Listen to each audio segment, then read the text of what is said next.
Je suis née sourde, de famille entendante, hein. Je suis la seule sourde de la famille. Donc mes parents ont fait de leur mieux pour s'adapter en utilisant le mime, pas la langue des signes. Hein. Et puis moi j'étais très visuelle, donc j'ai pas souffert, j'étais très heureuse, j'ai eu une enfance heureuse, on s'occupait beaucoup de moi, j'ai eu beaucoup d'activités.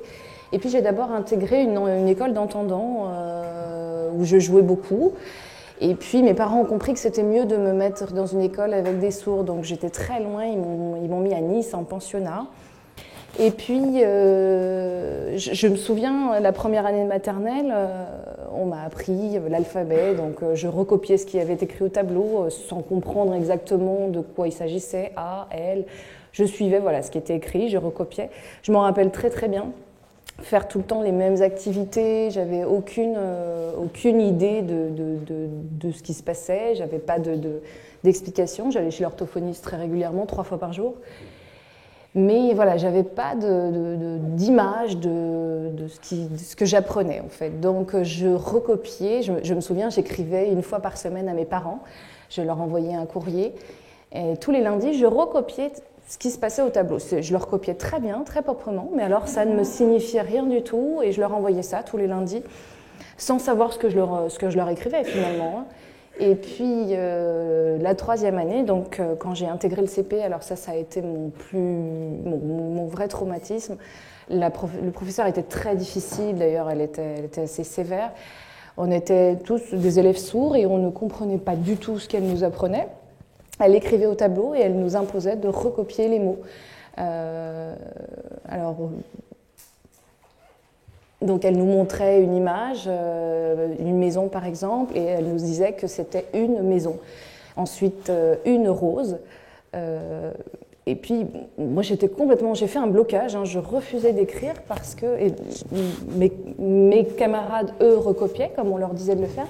Et moi j'ai fait un blocage, parce que je ne comprenais pas pourquoi la maison s'écrivait avec un M, un A, un I, d'où ça venait. Voilà, donc on nous demandait de recopier et d'apprendre par cœur les choses. Mais il n'y avait aucun lien en fait dans ma tête, je ne faisais pas les liens et ça n'avait pas de sens. Du coup, j'ai fait un blocage, un rejet total et je refusais de travailler. Donc j'étais punie sans arrêt.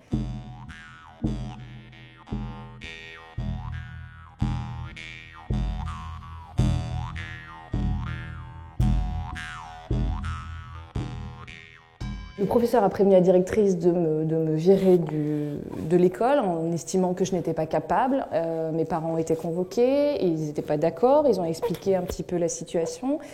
La directrice a donc appelé une psychologue qui m'a évaluée pour voir un petit peu mon niveau intellectuel. Et puis il a été dit que je répondais très bien, que j'étais tout à fait apte, que j'étais tout à fait normale, j'avais aucun retard. Donc ça a été surprenant, le professeur a été convoqué, elle était très vexée du coup, hein, elle m'en voulait, et puis moi je la détestais. Et puis peu à peu, mes parents ont emménagé à côté pour pouvoir être près de moi et que je puisse rentrer à la maison tous les soirs, m'encourager à lire, etc. Ma mère m'apprenait beaucoup de choses, et j'aimais beaucoup ma maman, donc je faisais beaucoup d'efforts pour elle, mais je ne comprenais toujours pas ce que je faisais en fait. Hein,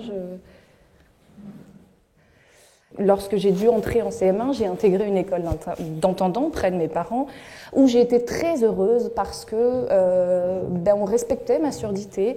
Bon. Et puis petit à petit dans cette école d'entendants, je me retrouvais donc seule sourde, toujours devant. Le professeur parlait et au moment des dictées, puisqu'elle savait que j'étais sourde, elle me donnait une feuille. C'était une dictée à trous en fait, donc je me débrouillais toute seule et puis je me débrouillais très très bien puisque j'avais appris la grammaire de façon très assidue. Alors je sais pas, je vais vous donner un exemple. Pour jouer, J-O-U-E-T, pour les entendants, parfois ils font l'erreur et ils écrivent J-O-U-E parce qu'avec le son, on se trompe. Pour moi, c'était des fautes que je ne faisais pas parce que je n'entendais pas, donc j'apprenais par cœur. Et j'avais souvent de bonnes notes à ces dictées. Le gros problème, c'était par contre Les inversions de mots, dans les syntaxes en fait, ça c'était un problème pour moi, où il me manquait des auxiliaires, des choses comme ça, puisque on me l'avait appris, on me l'avait pas appris finalement. Donc là j'étais coincée. Donc pour les dictées à trous, là je me débrouillais très bien. Pour la structuration de phrases, là c'était plus difficile.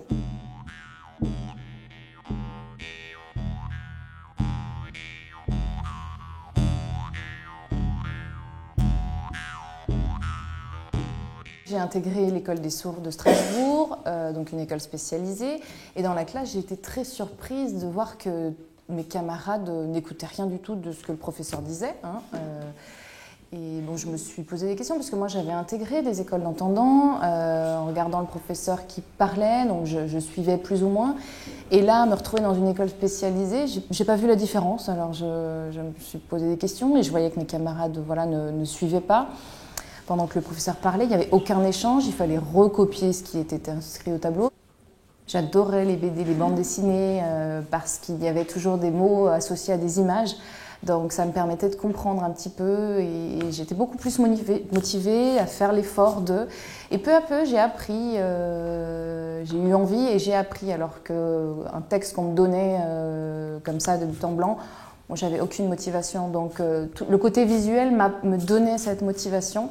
Et donc quand je me suis retrouvée à Strasbourg, je comprenais ce que le professeur, enfin je comprenais pas tout, mais j'arrivais à suivre plus ou moins, on va dire que je captais 50% de ce qu'il disait puisque j'étais sourde. Et j'avais envie d'aider mes camarades, donc je leur traduisais. Et du coup, le professeur s'en est aperçu et me demandait à chaque fois de traduire. Sauf que moi, je ne captais que 50% du cours, donc je distribuais que 50% du cours. J'ai changé encore d'école, je suis allée à Chambéry pour apprendre un métier, même méthode, c'était l'oralisation, donc du par cœur. Ça n'avait pas de sens, ni moi, ni pour mes collègues. J'apprenais par cœur et je le retranscrivais, donc je faisais des rédactions. Bon, ça allait, mais au départ, c'est vraiment l'apprentissage que j'ai fait à la maison qui m'a aidée, parce que sinon, moi, comme mes camarades, on n'apprenait rien. Et puis, voilà, donc savoir d'où m'est venu le passion pour la lecture, ça a été à travers la bande dessinée. Ça m'a donné l'envie, et puis petit à petit, j'ai aimé lire à force d'eux. J'avais la motivation pour apprendre, j'ai appris toute seule. Et j'ai progressé comme ça, et petit à petit j'ai accédé à des romans, à des livres sans images, mais j'avais toujours ce côté visuel, j'ai toujours besoin de me faire, d'avoir des images, de retranscrire en images ce que je lis. Donc j'ai ensuite continué à l'université, j'étais très motivée, mais j'ai été très très surprise de voir qu'à Paris, à l'université, il y avait des interprètes, ça m'a fait un bien fou, voir des professeurs qui enseignaient directement en langue des signes, et là alors j'ai fait un bond dans la progression. L'enfance a été difficile et puis avec le temps, ça a été de mieux en mieux. Je ne sais pas si vous êtes au courant aujourd'hui, mais au niveau de l'illettrisme, en France, 60% des personnes sourdes sont illettrées.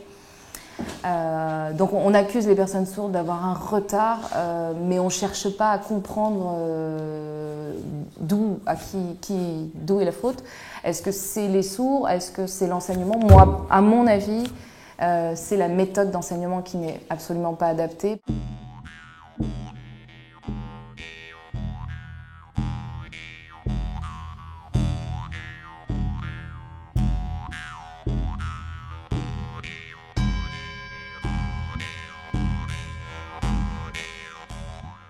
Ma fille, bon, au niveau de la langue des signes, il n'y a aucun souci. On a fait beaucoup d'apprentissage à la maison.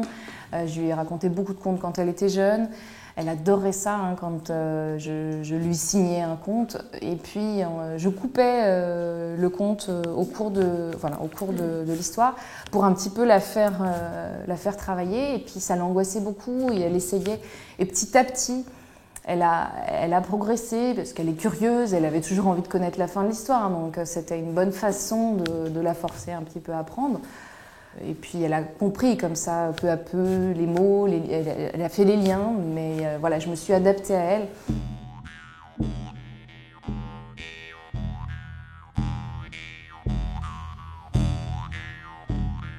Mais j'ai remarqué qu'actuellement, les sourds faisaient beaucoup de progrès à l'écrit parce qu'il y avait de plus en plus de sous-titrage, les portables aussi, les sites internet, les emails. Et du coup, forcé d'eux, ce qu'il n'y avait pas avant. Je vois qu'il y a un vrai progrès, un réel progrès. Et les sourds âgés, d'ailleurs, n'écrivent pas bien, sont très mauvais en français, parce qu'il n'y avait aucune nouvelle technologie, il n'y avait que la langue des signes. Je ne regardais pas la télé quand j'étais petite, puisqu'il n'y avait pas le sous-titrage à cette époque-là. Chez mes parents, il y avait une grande bibliothèque. Mon grand-père me disait qu'il fallait lire beaucoup, il m'expliquait beaucoup. J'adorais quand mon père me racontait des histoires. Il me montrait des images, il m'a pris un abonnement à Tintin, hein, Pif. Enfin, j'adorais ça et je lisais beaucoup du coup. Et puis petit à petit, à force de lire toutes les BD possibles et inimaginables, les journaux aussi, j'ai commencé à lire un petit peu des journaux. Je cherchais toujours l'image. Sinon, je ne lisais pas, ça ne m'intéressait pas. Et puis petit à petit, voilà, je faisais les liens. Et puis il y a eu aussi le sous-titrage à la télévision. Et là, j'ai fait des liens. C'est très important, je pense. Et peu à peu, j'ai eu la motivation et j'ai eu envie, la curiosité. J'ai un défaut, je suis très curieuse. Et puis du coup, voilà, j'ai appris toute seule. Quand j'ai appris la langue des signes, j'ai eu beaucoup d'images qui me venaient et voilà. C'est vraiment travailler, voilà, débloquer dans la tête pour avoir une histoire, une bande dessinée de ce qu'on est en train de lire. Voilà. Vous avez les... Vous, c'est les oreilles, moi, c'est les yeux. Avec ce que vous entendez, vous faites des images. Moi, c'est avec mes yeux, en lisant, que je me fais une histoire animée. Voilà.